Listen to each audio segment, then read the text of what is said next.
And we're back. Ish. We all wore the same clothes the next day, but this is don't look behind the green curtain. I don't know. It started. Look, we're about to hit loopy time because we're almost at an hour in. It's about to hit loopy time. Welcome back, y'all. I'm Yogi. That's Ed. That's Kyle. We have the second part of our review where we go through the rest of the team. So we already went through Union Omaha.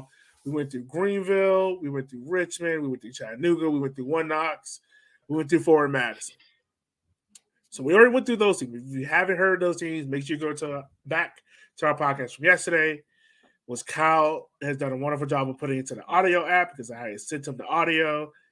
Hopefully, fingers crossed, it is not like last year where I sent it to him 3 days later and never realized it didn't get sent. But yeah, so we got that. In terms of league news, we have this for you. Lexington finally has home games. They're playing at Georgetown College, which, okay, I want to bring up this point because we're going to talk about Lexington. We're going to talk about One Knox.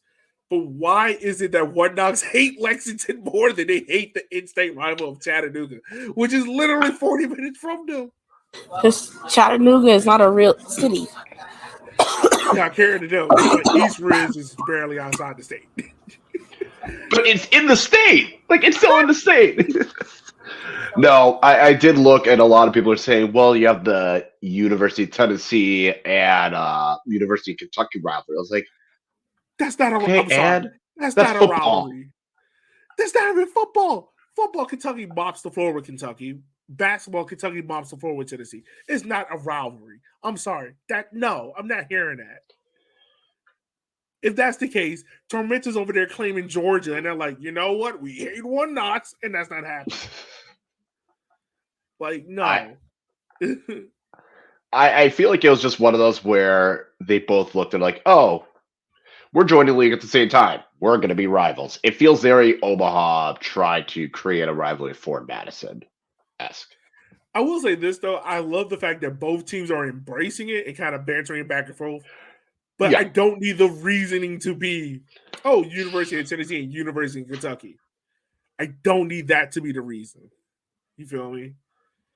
And other part of league news, hopefully this improves data tracking, but Opta Sports Data will be the official sports data people for USL League One. How that will work? The USL website will be updated instead of every 4 months, now 2 months. Yep. But I did want to, with Lexington, so with the Georgetown College, obviously there's some dissatisfaction with it not being in Lexington proper. Do you think that's really that big of a deal, or is it? I mean, I don't know personally how far away Georgetown College is from Lexington. About 30-minute drive. Ooh. Yeah, that sucks when you're a new team, because obviously like year one that's your year to kind of capture like all your fans and everything like that. Yeah, that really hurts. That really hurts. I get it. I think it'll be fine if they can work something out with like public transportation or something like that. I think they'll be okay. I mean, yeah, it just all depends on like how they do. Because if they start out poor, which I'm not going to spoil, like I have Lexington, but if they start out poor, are people really going to be willing to make that 30-minute drive? Yeah, that's all I'm saying. I will. I feel like because it's 1 year thing, like this is not a permanent thing. This is like maybe trying to find a place, and like say it was just too expensive, and this place is gonna be a lot cheaper. It's 1 year. F it. We'll work on it, and then we can get that soccer specific savings. So I think for a 1 year thing, it's not terrible. Now, if this is 2-3 years of them being out here, then yeah, that's gonna start creating a lot of concern. Yeah, that's true. Possibly. All right. Well, we got the team reviews. We got the last 6 teams to talk about. And we start off, once again, with Eboni, who is at a bar, not for tax purposes. All right. NCFC. What can I say about that team that I haven't already said? Where they finished last year? Dead last. Again. Key additions. every available Chattanooga forward. It's not funny, but it's true. It's literally everyone there. Like, we didn't really lose anyone. We lost Jordan. But we retained quite a bit of our core. The only one we're still kind of up in the air about is Showcat. But he's also still injured, so not really sure there. But I think they have 2 tough stretches coming up, actually. Very early in the season in April. Sorry. And then at the end of the season in September, they have these 2 stretches of 6 games in 28 days. And those are going to be defining, especially that one in September. So that kind of leads into questions of, can they win late in the season? Can they win those gritty 1-0 battles? Can they hold on to a lead? Can they stay healthy enough to do all these things? Can they live up to the hype that we keep giving them? Well, that at least I keep giving them every year. You see the roster on paper, and it looks like it's going to be really fucking good, and then they just don't do it. So, Eb, you're over there dying. Man, it's so bad over here. Is it the Taco Bell or the allergies? It's the allergies. Mixed with the Taco Bell. I was saying the Taco Bell probably isn't helping. Not at all. Not at all. I got liquor. Good. Nothing about this is healthy. But what liquor? Oh, I don't know. She just made it. Welcome to the show, folks. Welcome to the show. I see them wanting to get as many forwards on the field as possible. So it's either they're playing a 3-5-2 or a 4-5-1. But either way, there's going to be at least 4 forwards on the field. Because shooters shoot. They just got to go for it. I mean, at this point, you can't get much worse than what they did the last seasons. Okay? I mean, year 1. That was worse. It doesn't get lower than last. This is true. Yeah. Ceiling is playoffs. Like, you gotta make it at this point. That is not for this team. I'm sorry, I disagree. The ceiling for this team is 1 seed. The amount of money NCFC put into this team, like, okay, let me back up. Let me ask this question. Is Bradford on the hot seat if NCFC is not in the playoff hunt in mid-August? Is Bradford still a coach? No. If they don't make it by the end of the season, he's not still the coach. But they're going to give him the full season to get there. Even if y'all not in the playoff race by August? If we're not in the race, well, okay. Are you saying race as in 6 spot, or race as in like 2 games back, but we've got a game in hand, but like blah blah blah. We're still 3 points away from a playoff spot. I'll put it to you like this: it's mid-August, and you guys are sitting 10th. That still doesn't say anything about this league, because there were teams that were sitting 10th that could also still finish second by like the end of the season. I mean, yes, that's true, but I'm just saying, like, if you guys are sitting 10th in August, is Bradford still around? If we're sitting 10th, yes. Okay. If we're sitting 10th at the end of the season, no. Okay. So Bradford has the full season. Bradford has the season. I don't see that. Me personally, I don't see it. I don't see it. I mean, maybe it would just shock me if you guys gave him the full season after last year, how things went to fall off, and then if it's not already getting together. But I mean, like you said, like, you got every Chattanooga forward. So if there's any team that can pull off a 5-4 scoreline, it's surely as hell y'all. Yeah, they look good in preseason so far. So They're fun. I'm liking it. Man. So we'll see. We'll see. All right. So me personally, I have NoCo, Northern Colorado, and this is the last player I'm crushing on. I have my three, but this is the last one. So last year they finished 7th place, just missed out on the playoffs. The player I'm crushing on, Edward Delgado. He's a goalkeeper from Phoenix Rising. The reason why I'm crushing on him is because the thing that held NoCo back last year was goalkeeper play. For some reason, I really think Edward Delgado is going to thrive in NoCo, and I think they're going to be really good. Ryan Windenbeck, he came from FC Dallas, and Lucky Opari, he come from, and I just like this name of the team, Spartacus. Don't know where that team is, but that's where that team is from. Lachlan became retired. Jerry Desdunes is not with the team. I don't know where he's at exactly. I'm surprised. Cal is getting the kid. Aw. Cal, is Sterling okay? Oh. No, it's bedtime, so he is not having a good time. Aww. Can you wave night night? No? Okay, that's fair. All right. Good job. All right. And Owen Dam. Don't know where he is, but that's pretty much where the bulk of this team is at right now. So, this is how they start the year off.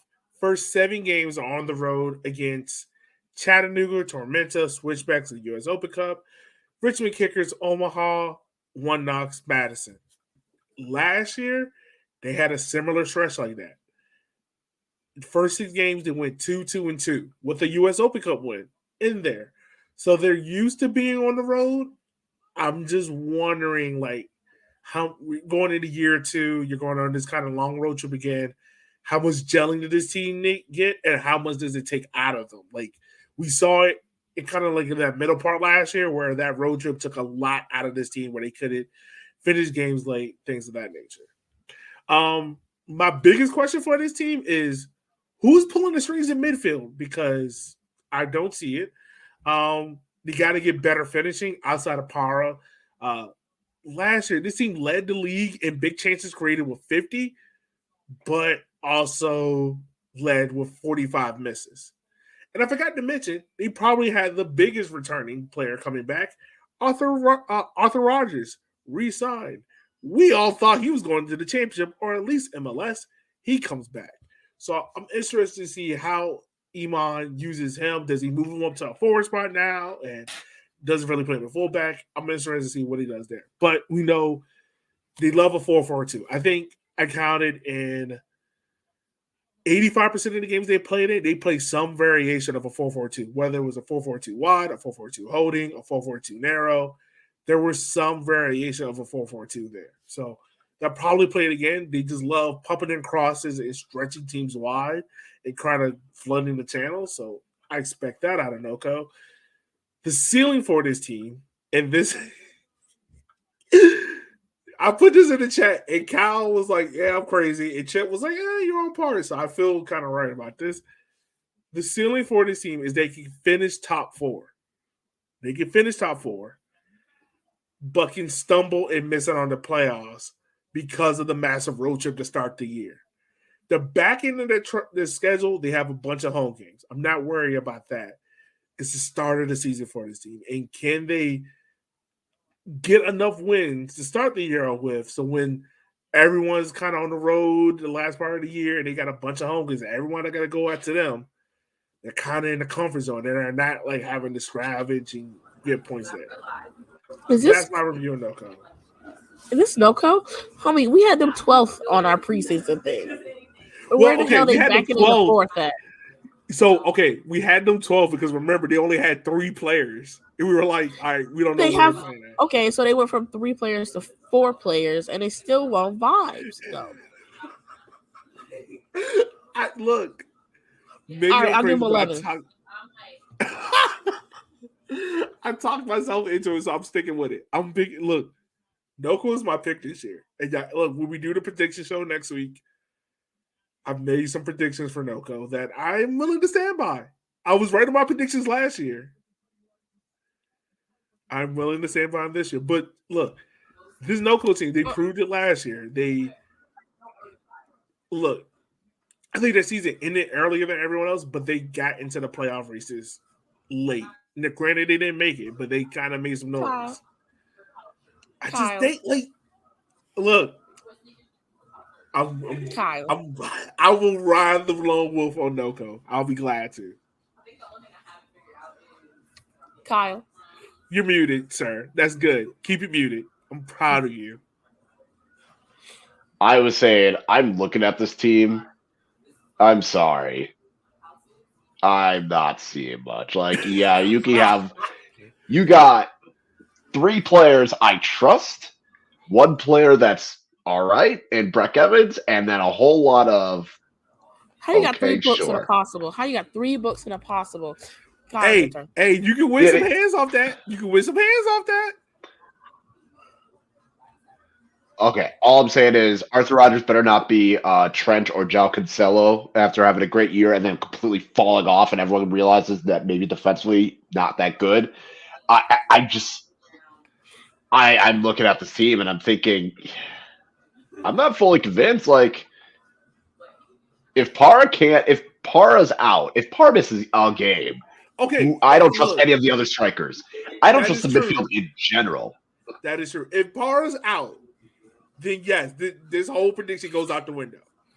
But if he's there, this team gives me very much like Richmond Kickers 2021 vibes. Like, I'm just saying, man. Parra is his best when he's pissed off. When that man is pissed off, he scores goals. All right. Here's the problem. Defense. All right. You have Evans. You have Well, you have Arthur Rodgers. Okay. You could work that. Goalie, Delgado. All right. Yeah. Great. Parra at striker. Where's your midfield? And look, that's what I said. They're getting overrun in that midfield. Well, they brought back Norty. So that's one part. I don't know who the other part to him is. That's one man cannot run a whole midfield. Well, no. No. I'm willing to dream on this. If NoCo finishes top 4, just know I am talking massive amounts of junk for the rest of the year. And go right ahead, but no. I think that's the one team that we're all seeing differently, but I'm willing to live on that. Where are they playing games? Look. Can you do another year of just vibing on road, like being a roadie? Being a roadie got you 7.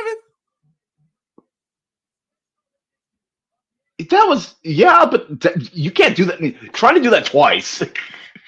That is true. That is true. Like these, you could do it when you're in you're young, in your 20s, but you can't be doing it when you're in your 35, 40 years old and you got 2 kids at home.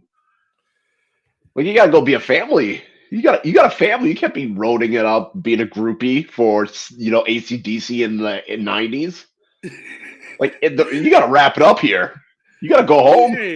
Hey, we're taking. You can't be Mick Jagger's ass following him all over the goddamn world. You got to stop at some. You got to go home. You got to go home. Go to your home. Find your home. Just go home. All right, that's. You got a point. All right, Kyle, you're up next. You got Fuego, buddy. Yeah, speaking of teams that, oh boy. Fuego, they were 8th and missed out on the playoffs. They brought in, I honestly was trying to figure out who they brought in that was noteworthy other than Jose Correa Garcia from Chattanooga. There's Abdul Razak Cromwell, who last played 3 or 4 years ago at Charleston. So he had some championship experience. No, sorry, Birmingham. It was Birmingham. He hasn't played in 3 years. The pandemic, I think. I don't know what happened, but it's been a while since he played, and that was the only notable new sign that they have that I can find. Who they lost is definitely the more highlighted. The key departures. Christian Chaney, He went to Madison. Victor Falk left, and Michael Hornsby went to Richmond. So, I mean, they kept Bielev, which is good. Keeping him was good. Their toughest stretch is going to be pretty much the end of the season, starting on September 23rd. So their final 4 games, they go on the road to Omaha, on the road to Chattanooga, home to Greenville, on the road to Richmond. That is tough. Like, just playing those 4 teams in a row is tough, but having to do 3 of those on the road, yeah, that's gonna be hard. And we're talking playoff stretch, so who knows what state they will be in.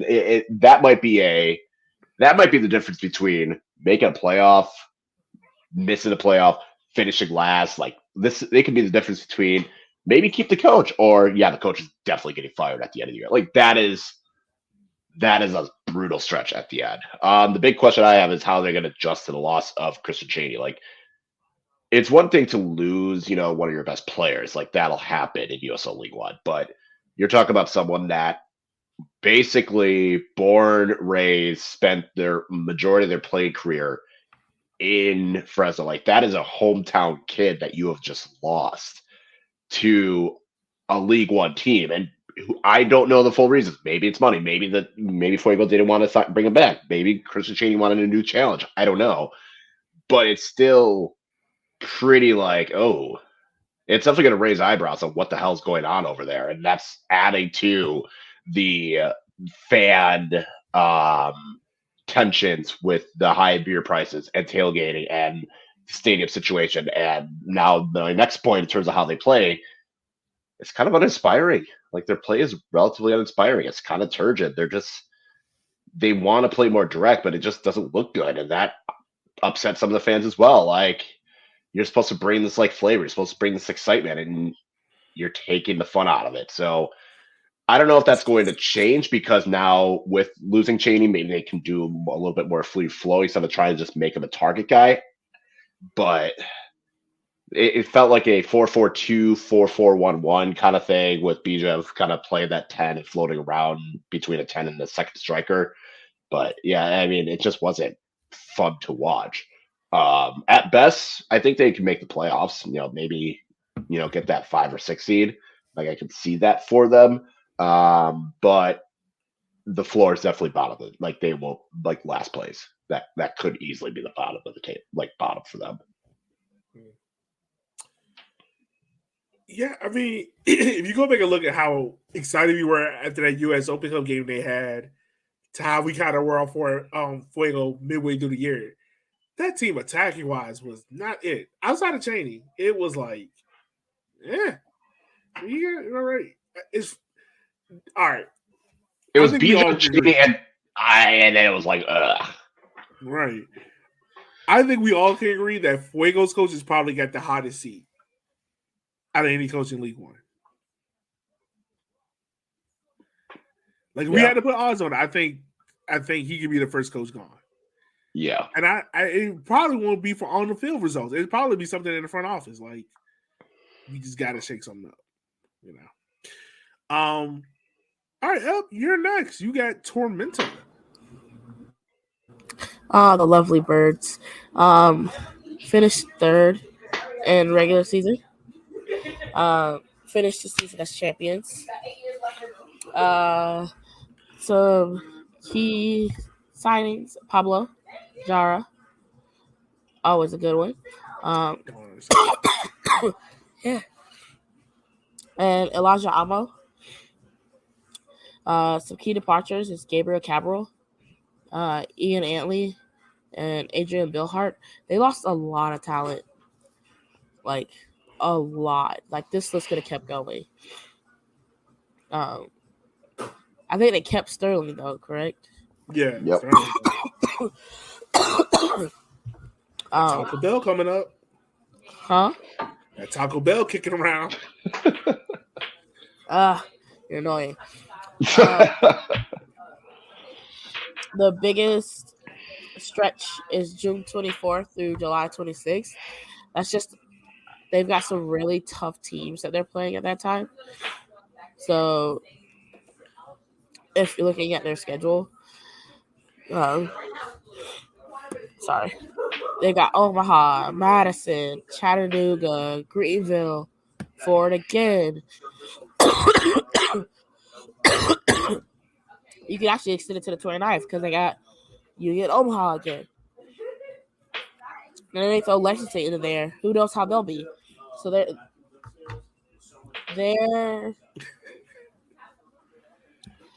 all of this leads into how are you going to compete with your championship run, right? You lost a lot of talent, but you build up your academy so well. Are you expecting that same success for your this year again because you found the formula for success? What are you doing with it? Because that's a very tough stretch where you have a lot of hopefully contending teams for playoffs that you're facing. And that's like in a good chunk of the season. Like very, very important part of the season. With all of that loss though, what is your system now? Right? Are you still going through Keziah Sterling? Can you go through Keziah Sterling? Don't know. I don't know what that system looks like around him. Like, I think it could. I think Tormenta could be in trouble if they don't figure it out, and they don't figure out how to get all of the academy players to mesh well with all these veterans. I mean, the ceiling for them is repeat. Can you go back to back for your championships? And then, I mean, not making the playoffs for this team is kind of their floor. Sorry, even though I don't see that happening, they're going to make the playoffs. But I don't know. I think it's going to be a wild season for them just because they've got so much expectations, especially after they went back to back with their men's and women's team winning championships. And now you got to figure out how to get those same types of results with a whole new squad. That's just going to be, well, not a whole new squad because you still got to keep some key pieces, but they lost when I was going through it, they lost a lot to like some higher teams too. Like they did their part. Like they got to it was like the Rowdies, Detroit City, things like that. Like they could do it. It's just gonna be a mess of how to figure it out before like you get too far in a hole and you don't get as high as you want to. All right. Take a rest because you need it, homie. You need it. You need it. Kyle, I'm gonna let you go next. You got Charlotte FC, Ebony's second favorite team in the world. First of all, it's not even the right Charlotte team. That is Charlotte Independence. Definitely been different. I think that's the second year in a row I've done that, yo. I think that was I think that was intentional. That's the second year in a row I've done that. Oh my Shows God. How much I was paying attention when filling this out because I saw Charlotte. I was like, okay, whatever. I know what to do. Oh, I saw it. I was never gonna say anything though. I just saw it. I just kind of rolled with it. I was like, whatever. I didn't put FC Tucson on this list because we would have had nothing. How they did last year, they finished second to last. The key departures, everyone. Right. No, Charlotte Independence. They somehow finished sixth. Made the playoffs because they had more wins than NoCo, but they made the playoffs. History ever. They lost in the first round to Tormenta. For key arrivals, Brad Dunwell and Joel Johnson, just a couple more championship players that have been there in the past. But knowing Charlotte, they're gonna dump like 8 more dudes at the end of like right before the season starts. They're gonna throw a bunch of dudes out there, but it is kind of a start. I mean, Joel Johnson was over at Hartford last year, and then Brad Dunwell. I'm going to double check because I had it written and then I lost it. He is an interesting one because you don't know where he was. It says he was over, not important. Who did they lose? Pretty much the only reason why they even had a chance this season and made the playoffs in Adrian Zendejas. Losing him is huge. His loan ended. So I don't know what they're gonna do because he was the only guy that kept them in anything. Their toughest stretch is gonna be the first 4 games. They're home to Richmond, then they're at Tormenta, at Richmond, and then at North Carolina FC. They are a weird schedule because they'll have a stretch where they have like 4 home games, and then they have 4 road games, and then they have 4 home games. Like they have a weird stretch where they have like 2 or 3 straight matches at home, and then another like 3 or 4 on the road. They kind of did the same thing last year, didn't they? Yeah, they definitely had the same. Like I think last year they had a very home heavy start to the season, and then where it was kind of like the opposite of NoCo, where it was like they just had a lot of home matches early on. The big question is going to be: can the attack fire Charlotte into the playoffs again soon? And then the other thing I was wondering is how soon before the season starts do they drop the rest of their roster? Again, last year they did it pretty much like just suddenly like, oh yeah, here's our team. Other than like a few guys, and most of them turned out pretty well. So I think the big thing is they kept Miguel Ibarra, they kept Omar Cease, they kept Corey Bennett, they kept Mbuyu, so they kept a lot of the good attacking players that they have. And in defense, other than Clay Dimmick, it's not much there defensively. For their tactic, defense optional. That's just how they are. They got 6 or 7 goals drop on them, and then they are capable of dropping 6 or 7 goals. But pretty much it's defense optional with them. Ceiling, the offense once again shows up and does just enough to get the team in the playoffs and maybe gets a win or 2, maybe gets a deep playoff run again because they scored 90 goals that season. Their floor is missing the playoffs, finishing pretty much near the bottom because their defense is terrible. All right. I mean, I know they brought back Miguel Ibarra, and I know what's his name? Did he finally retire? Yeah, no. Did he finally retire? Oh God, no, he's back. Yes. So my biggest question for Charlotte is just age. Like this seems like a very old team. Am I wrong in saying that? It's an old midfield. I'll definitely say it's an old midfield when you look at it. But in terms of the attack's still young. Yeah. I'm just wondering just how much of this team can this midfield, unless they bring in some youth into that midfield, I'm just worried about this team. Because we saw the problems last year where the gaps were just opening up. Yeah, I mean, like, Oberton is kind of old. Joel Johnson, and he's like 30. Miguel Ibarra is kind of old. Like, Omar Cease is young, but that's probably their only young midfielder.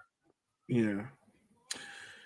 All right. So, I guess I'll finish up. I have the last team, the newest team in USL League One, Lexington FC. How did the team finish last year? They did it. It didn't exist. Literally. Team is new. So this is what I found kind of cool. Kyle, you remember Tariq Muhammad? Oh, yeah. Yeah. Yeah. Played at Toronto FC too. Well, he comes all the way from FC Edmonton in the Canadian Premier League. He ends up in Lexington. Also, Don Smart, who can't die for some odd reason, gone to Lexington. So he's there. And then also they added a few other guys as around USL League One.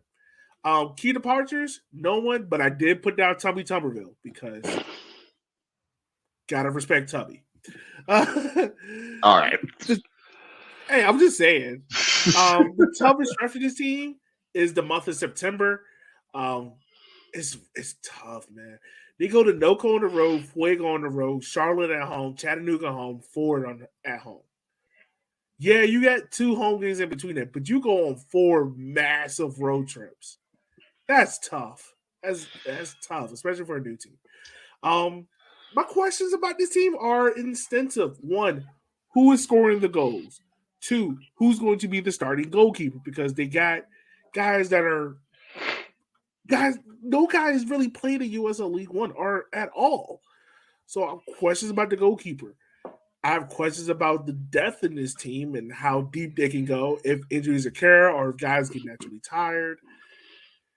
How they play, I don't know yet. I think we talked about this since before, how the parallels between Lexington and One Ox is Lexington is a team that's going to be built around their youth, but around that youth, you would tend to think is going to be very quick, direct, transitional. But how long can that last? Like, how can you keep that up over the course of the year if goals aren't getting scored, or if guys aren't getting through? Because I'm assuming Don Smart is coming to this team to be a starter.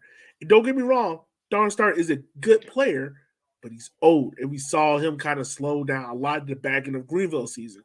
So if he's going to be in Lexington, and you assume he's going to be in that midfield, is it the Don Smart of in Greenville of 2 years ago that was arguably one of the best, connector midfielders in the league, or is it the Don Smart we saw near the back end of the season that he kind of looked a little long in the tooth? I think that's like a legitimate question. I feel like they'll play him more like as a winger, like an attack. I don't think he's gonna be like I don't think they're gonna set him up the way Greenville did. I feel like I feel as though he's going to be more that attacking winger side, and I think Tyler Crane had mentioned that as well. So I don't think they're going to put him at midfield. It wouldn't surprise me if he played a game or two there, but and see, even that I have questions about, because if you play him on the wing, I don't know. I'm not saying he's a liability, but no. But you're asking a lot. Yeah, if it was me, if it's Lexington, I wouldn't be surprised if Don Smart, if he's still on his team by the end of the year, it wouldn't surprise me if he's coming off the bench the last 10 to 15 minutes to be an impact player. Like, I don't think you can go a whole year with Don Smart being the core player of your attack. It's just me. I think they're hoping that a lot of these young, like pretty much the rest of this, like players step up because they have a young midfield as well. Like I think, Don Smart's 35, and then the next oldest one is 27, and then they have a bunch of guys that are, and like this is the rest of the Lexington team. It's kind of like guys that are 22, 23, 24. You got about like the thing is like at every like attack, you probably got two guys that are like 27, 28, and then it's like 22, 21. Midfield, you probably got, like, of course, Don Smart, a 27-year-old, 21, 22. Defense, you got 28, 29, young. Goalkeeper. And like Kalen Fox is probably their best defender at 27. Yeah. So it's like, granted, you have experience in like 5 guys, but the rest of the team is young. Like they might have been around the league coming from other spots like Nico Brown, but in terms of like playing in significant moments and significant minutes, the team hasn't done it. Don Smart's really the only guy. Yeah, that's it. Yeah. Austin Causey coming from Richmond, he might be the number 1 goalkeeper there, but we've never seen him be the starter. Yeah, and I think they had one more defender. I think Owen Green. He was over at I think he was at Tormenta last year. Yeah. But once again, like he wasn't a starter. Like he wasn't. No, he was kind of like a squad player that, if he would start if he needed to, but otherwise he was someone that came off the bench. Right. And look, don't get me wrong. Like, I love how Lexington is building their team, and I think they're taking the right approach of like taking their academy and using that to build the team up. Me personally, I think it's going to be an ugly year 1 for them. Like, the ceiling for this team is barely making the playoffs. Like, I'm talking about like we're like on decision day. I think 5th is like high. I think ceiling for the team is 6, but I'm talking about like goal differential, like scrapping in. The floor for this team, it could be a wooden spoon team. And I don't think it's because of, I'm not saying there's not talent there or there's not good coaching going on or anything like that. Like, it's not like how OCB was in year 1 or or even OCB in year 2. Right. I think it's just this team is just young. And you have a lot of guys that were squad players on other teams that are now trying to be day 1 starters. And it's like, it's going to be a lot of learning going on. Right. And it doesn't help that their first U.S. Open Cup game is against Louisville, who some will say is probably the greatest the best USL team in recent history. You know, like given how like what they've done, that's tough to open up a US Open Cup, first game again. So it's just those are my concerns about Lexington, and I'm really concerned about this team because I love them, and I love Tyler, but they probably got the best potential of being the wooden spoon team just because of the depth and the lack of experience. Yeah, I would say them and Fuego are like the two teams that I look at. I'm like, yeah, if I had and with Lexington, it's just more there's just too much unknown. Now, Lexington really can come out the gate storming, and all these guys that they brought in are just like diamonds in the rough, and we just didn't know. That is very possible. But it is also very possible. It's like, well, there's a reason why, were these guys that other teams are looking at and everyone else just passed on? Are these guys that just, this is their chance? I don't know. Like, there's just a lot of unknown where, yes, I could, like, if things don't go well, because there's also the factor of, unlike every other team in this league, they've not, like, Lexington is coming in, like, brand new. Like, even Knoxville, at least Knoxville had the year in USL League 2. They at least figured out, like, how to get things set up financially, how to get things on operation side, how, like, the coaching staff's still there. So they at least know, like, and are familiar with what they want to do. And Lexington doesn't have that luxury either. Like, they've spent a lot of time, like, building towards it and figuring it out. But there is something to be said about every other team they've been here. They've done that. They know what to do. They've learned from mistakes, hopefully. And that could be something that Lexington can use to their advantage, but that also could be something that it maybe that gap in experience shows. Yeah. And I mean, honestly, I think that's more my bigger concern with Lexington, just because of the fact of, like you said, like, we don't know. And granted, like, a lot of these new signings, unless they played in League One or in the championship or in MLS, we're not that familiar with them. We don't know how these guys are going to play. And even if we see them play, we don't know how they're going to do in League One, because League One is totally weird and different. I just, when I look at this team, and I don't even think that head coach, like, if it's a bad year for Lexington on the field, I don't even think that coach is in trouble. No, like, no. Not at all. I just think, like, the way how Lexington went about it, like, their big marquee signings are guys that if we look at the top tier USL teams based on last year, Tormenta, Greenville, Richmond, and Chattanooga, their top tier guys on Lexington will be squad players at those teams.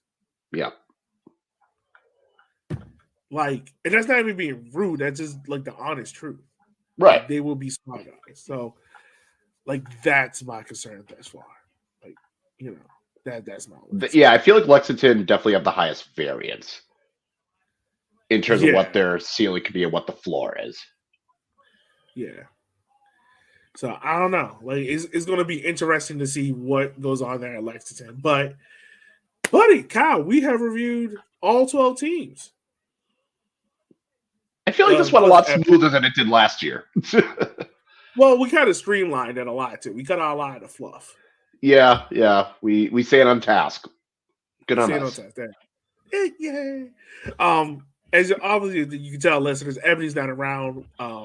We hope that she gets better, whether or not it's the allergies or the Taco Bell finally. Or the liquor. Or the liquor. It's a combination of all three. Something's in there.